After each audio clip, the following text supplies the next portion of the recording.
நீங்கள் இவ்வளவு நன்றாக முகம்மது நபியையும் இஸ்லாமிய கோட்பாடுகளையும் பற்றி பேசுகிறீர்கள். நீங்கள் ஏன் இஸ்லாமியத்திலே சேர்ந்து விடக்கூடாது என்று அவர்கள் கேட்டார்கள். அவர்களுக்கு அளித்த பதில் இதுதான்.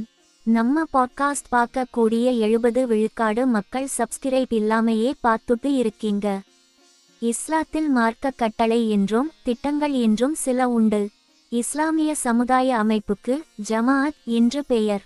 இஸ்லாமிய கோட்பாடுகளை மார்க்கத் துறையை ஏற்று அதிலே தங்களை ஈடுபடுத்திக் கொள்பவர்கள் ஏக தெய்வம் என்ற கொள்கையுடையவர்களாக இருக்க வேண்டும். ஆண்டவனுக்கு உருவம் கொடுத்து அதற்கு பூசை செய்து பிறரை ஏமாற்றும் எண்ணம் கூடாது. அந்த வகையிலே பார்த்தால் நான் இஸ்லாமியன் தான். ஆனால் இஸ்லாமிய ஜமாஅத்திலே நான் இல்லை. நான் இஸ்லாத்தில் சேர்ந்து அதன் பிறகு பாராட்டுவதிலே அருமை பெருமை இல்லை. என் வீடு மிக நல்ல வீடு என்று நானே எடுத்துச் சொல்வது எப்படிச் சரியில்லையோ அதை போலத்தான் அது அமையும். என் வீட்டை பற்றி நான் பெருமைப்படுவதிலே ஆச்சரியமில்லை. ஜமாஅத்திலே சேராமலே இஸ்லாத்தின் நன்மைகளை எடுத்துச் சொல்வதில் தான் பெருமை. எனக்கு முன் பேசியவர்கள் H.G. Wells, George Bernard Shaw, Gandhi போன்ற பெரியவர்கள் முகம்மது நபியை பற்றி கூறியுள்ளதை எடுத்துச் சொன்னார்கள். அந்த பெரியவர்களெல்லாம் இஸ்லாமியர்கள் அல்லாதவர்களானதால் அவர்கள் பாராட்டியதிலே பெருமை இருக்கிறது. எனவே 1000 1001 என்று என்னையும் இஸ்லாமியனாக்குவதிலே பெருமையில்லை. யார் எந்த மார்க்கத்தைச் சேர்ந்தவரானாலும் எந்த இனத்தில் குலத்தில் பிறந்தவரானாலும் நபிகள் நாயகத்தை பற்றி பேசினால் இஸ்லாமிய சமூகத்தினர் வரவேற்கின்றனர். இந்நாட்டிலேயுள்ள இஸ்லாமியர்கள் சிறுபான்மையான மைனாரிட்டி சமூகமாக உள்ளவர்கள், மற்றவர்கள் பெருவாரியான எண்ணிக்கையுள்ளவர்கள். இந்த இரு மார்க்கத்தாரிடையேயும் ஒற்றுமை நிலவ அவர்களிடையே நல்ல தொடர்பும் சகோதரபாவமும் ஏற்பட இப்படிப்பட்ட திருநாட்களை பலரையும் அழைத்து நடத்துவது நல்லதாக அமையும். தென்னாட்டை பொறுத்த வரையில் இந்த ஒரு சமூகத்தாரிடையிலே என்றும் பகை ஏற்பட்டதில்லை. இரு சாராரிடையேயும் நல்ல தொடர்பு தலைமுறை தலைமுறையாக இருந்து வருகிறது. தஞ்சை மாவட்டத்தில் பார்த்தால் அங்குள்ள முஸ்லிம்களும் மற்ற சமூகத்தினரும் ஒருவருக்கொருவர் அண்ணன் தம்பி என்று முறை வைத்து பேசிக்கொள்வதை பார்க்கலாம். வடநாட்டிலே இந்து முஸ்லிம் கலகம் கொலை வெறியாட்டம் நடந்தபோது கூட தென்னாட்டில் நல்ல தோழமை நிலவியது. அப்படிப்பட்ட தோழமை உணர்ச்சியும் ஒற்றுமை பண்பாடும் வளரச் செய்வது தி.மு. கழகப் பணிகளில் ஒன்றாகும்.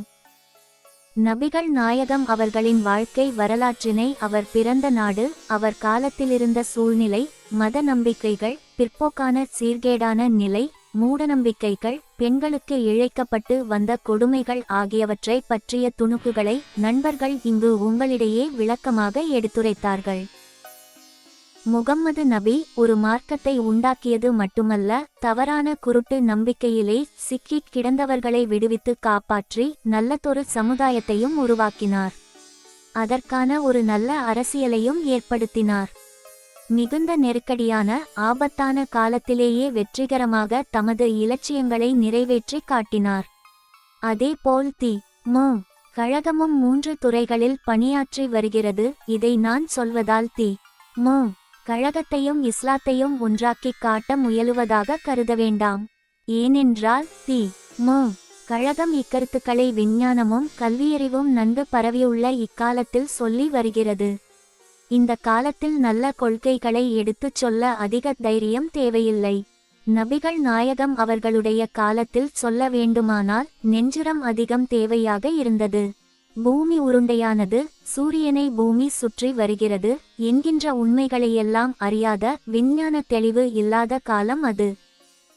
மக்கள் பய உணர்ச்சியும் காட்டுமிராண்டித்தனமும் கொண்டிருந்த காலம். இருட்டு காலத்தில் நல்ல ஒளியை தந்தார் முகம்மது நபி. அந்த ஒளியின் வெளிச்சத்தை எடுத்து காட்டிபவர்கள்தான் நாங்கள். சீர்திருத்தவாதிகள் செய்கின்ற காரியத்துக்கே இந்த காலத்தில் எத்தனையோ தொல்லைகள் ஏற்படும்போது, உலகத்தில் நபிகள் நாயகம் போன்றவர்கள் அந்த காலத்தில் எத்தனை இன்னல்களை தாங்க நேர்ந்திருக்கும்.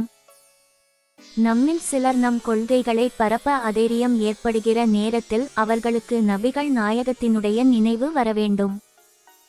ஆரம்ப காலத்திலே முகம்மது நபியினுடைய கொள்கைகளை அங்குள்ள மக்கள் இலகுவிலே ஏற்றுக்கொண்டார்களா என்றால் இல்லை. அரேபிய பாலைவனத்திலே வசித்த மக்கள் 360 உருவங்களை ஆண்டவர்களாக வைத்து ஒரு நாளைக்கு ஒன்றாக வணங்கி வந்தனர் என்று சொல்லப்படுகிறது. அப்படிப்பட்ட மக்களிடம் நபிகள் நாயகம் அவர்கள் 360 உருவங்களும் ஆண்டவனல்ல என்று எடுத்துச் சொல்ல எப்படிப்பட்ட ஆற்றல் படைத்தவராக இருந்திருக்க வேண்டும், எப்படிப்பட்ட ஆபத்துக்களையெல்லாம் அவர் ஏற்றிருக்க வேண்டும் என்பதை எண்ணிப்பார்த்தால் நமக்கும் சீர்திருத்த கருத்துக்களை எடுத்துச் சொல்வதிலே ஏற்படக்கூடிய பயம் ஓரளவு நீங்கும். பொது வாழ்விலே உள்ள சந்தேகங்களையெல்லாம் நபிகளை நினைத்தால் பறக்கும். அவர் காலத்தில் ஏற்பட்ட ஆபத்துகளை நினைத்தால் இக்காலத்து ஆபத்துக்கள் வெறும் துரும்புக்குச் சமானம் ஆகும். ஒரு நிமிஷம் ஒரு சின்ன மெசேஜ். சப்ஸ்கிரைப் பண்ண எல்லாம் நல்ல உள்ளங்களுக்கும் நன்றியை தெரிவித்துக் கொள்கிறேன்.